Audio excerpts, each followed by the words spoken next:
மீனாட்சி குங்குமத்த நெத்தியில சூட சொல்லு.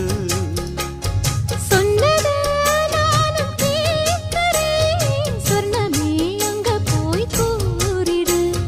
அஞ்சு